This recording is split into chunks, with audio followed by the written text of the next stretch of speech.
Dans le cadre de la promotion de ces deux lois, portant la première sur l'amnistie et la seconde sur l'indemnisation des victimes de guerre, le groupe parlementaire ivoirien Agir pour le peuple a été reçu le vendredi 27 octobre 2017 au Palais de Bourbon, 6 à Paris dans le 7e arrondissement. Destinataire en juillet et septembre dernier de ces deux projets de loi, le président de l'Assemblée nationale française, M. François Rugy, a bien voulu s'enquérir des tenants et des aboutissants de ces deux propositions de loi, mais également de leur marche actuellement au niveau de l'Assemblée nationale de Côte d'Ivoire. D'où l'invitation express adressée au groupe parlementaire ivoirien. C'est au conseiller diplomatique du président du Parlement français, M. Xavier Brun, qu'il est revenu d'échanger à cet effet avec la délégation des députés ivoiriens, composée de Évariste Méambli, président du groupe parlementaire, M.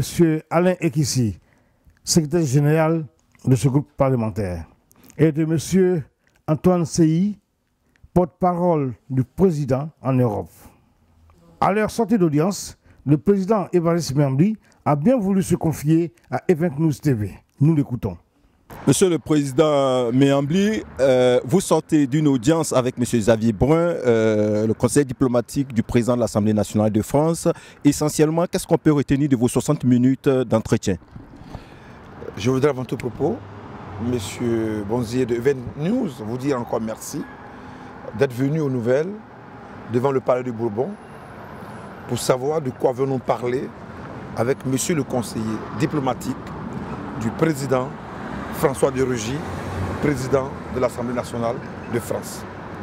Je suis Évariste Méambli, président du groupe parlementaire Agir pour le peuple, accompagné du député Ekissi, Alain Dazaguier, de mon porte-parole, Seyi Antoine, vivant à Paris, pour une rencontre de haut niveau avec le conseil diplomatique, M. Xavier Brun, qui depuis 21 ans travaille dans cette Assemblée nationale française, qui est aujourd'hui le conseiller diplomatique du président François de Rugy,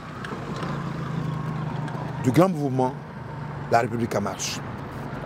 Nous avions été invités par le président François de Rugy pour rencontrer le premier groupe parlementaire en Côte d'Ivoire de l'Assemblée, qui est le groupe parlementaire Agir pour le peuple.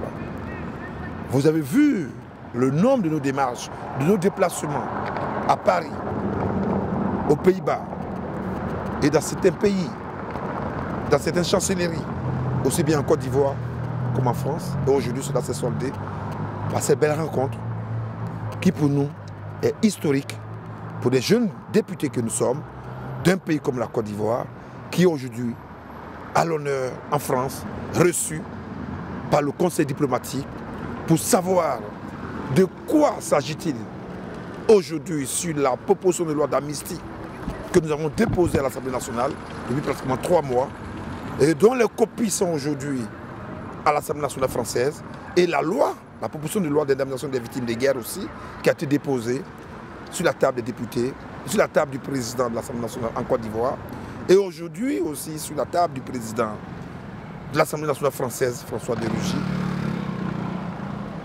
Ces deux propositions de loi ont eu l'assentiment du président François de Rugy. Voilà pourquoi il nous a appelés, pour que nous venions lui expliquer, surtout à son conseil diplomatique, les tenants aboutissants. Donc, ces deux lois, ces deux propositions de loi sont des propositions de loi pour la paix en Côte d'Ivoire, pour la cohésion en Côte d'Ivoire, pour l'union en Côte d'Ivoire, pour faire en sorte que la Côte d'Ivoire retrouve son lustre d'antan. Et vous saviez que la France est l'un des partenaires économiques les plus importants. Je donne un seul exemple. Le stock de l'investissement direct étranger en Côte d'Ivoire s'élève au nombre à un montant de 7 milliards d'euros. Sur les 7 milliards d'euros, le stock d'investissement direct étranger en Côte d'Ivoire, c'est 7 milliards d'euros. Mais dans les 7 milliards d'euros, la France a 39%, c'est-à-dire 2,6 milliards d'euros. Et vous saviez qu'il y a 700 entreprises françaises aujourd'hui qui travaillent en Côte d'Ivoire avec 200 filiales. Et c'est 15 000 Français qui sont sur le territoire ivoirien. Vous aviez essentiellement parlé, comme vous avez dit, des 2 lois portant sur la paix en Côte d'Ivoire, pour résumer ici. Qu'est-ce que votre hôte du jour vous a dit à propos de ces 2 lois? Bien évidemment, il a accepté ces 2 lois avec beaucoup de joie. La preuve, nous avons été invités depuis la Côte d'Ivoire par l'Assemblée nationale française. Ça prouve une fois de plus que le président François de Rugy et son conseil diplomatique et toute l'Assemblée française est aujourd'hui au courant de ces 2 lois qui sont pour eux 2 lois importantes pour la sortie de crise en Côte d'Ivoire, proposées par les députés, leurs collègues députés de la Côte d'Ivoire. Donc ils sont heureux de ces 2 propositions de loi. Ils l'ont accepté. Ils nous ont même dit que c'est pour la première fois des collègues députés viennent vers eux pour faire des échanges avec eux sur des problèmes précis de la Côte d'Ivoire. Et pour eux, c'est une belle initiative qui doit être encouragée et pour laquelle le président va s'investir à fond pour nous donner une réponse la plus idoine et la plus plausible. Mais sachez déjà que le président François de Rugy, par le biais de son conseiller diplomatique, M. Xavier Brun, qui depuis 21 ans travaille dans les murs, dans cette assemblée, est un monsieur averti des problèmes ivoiriens et de l'Afrique. Il a désormais des amis que nous sommes, il a désormais des référents que nous sommes pour voir dans quelle mesure faire avancer la paix en Côte d'Ivoire. Parce que la paix en Côte d'Ivoire est importante aussi bien pour le politique que pour les hommes d'affaires français dont je viens de citer tout à l'heure, le nombre aussi impressionnant des 700 entreprises françaises aujourd'hui qui vivent en Côte d'Ivoire. Au niveau de l'évolution de ces 2 lois, au niveau de l'Assemblée nationale de Côte d'Ivoire, où est-ce que vous en êtes avec? Aujourd'hui, ce qu'il faut retenir, c'est que les 2 lois ont déjà passé le cap du bureau du président de l'Assemblée nationale. Les 2 propositions de loi sont sur la table de l'exécutif. Et nous attendons le retour de l'exécutif pour bien évidemment chercher à plancher sur ces 2 lois. Mais sachez que nous avons pu rencontrer des leaders politiques, notamment ceux-là même qu'on appelle nos amis de l'LMP, les 2 tendances du FPI, les Sangaré et les Afis. On les a rencontrés, ils nous ont plus ou moins donné leur accord. Nous avons rencontré aussi des partis politiques tels que le PIT, l'URD, ils nous ont aussi donné leur accord. Et nous avons aussi rencontré la grande chancelière, Mme Henriette Diabaté, aujourd'hui présidente du grand parti en Côte d'Ivoire. Le grand parti en Côte d'Ivoire, c'est le RDR, qui a plus de 134 députés.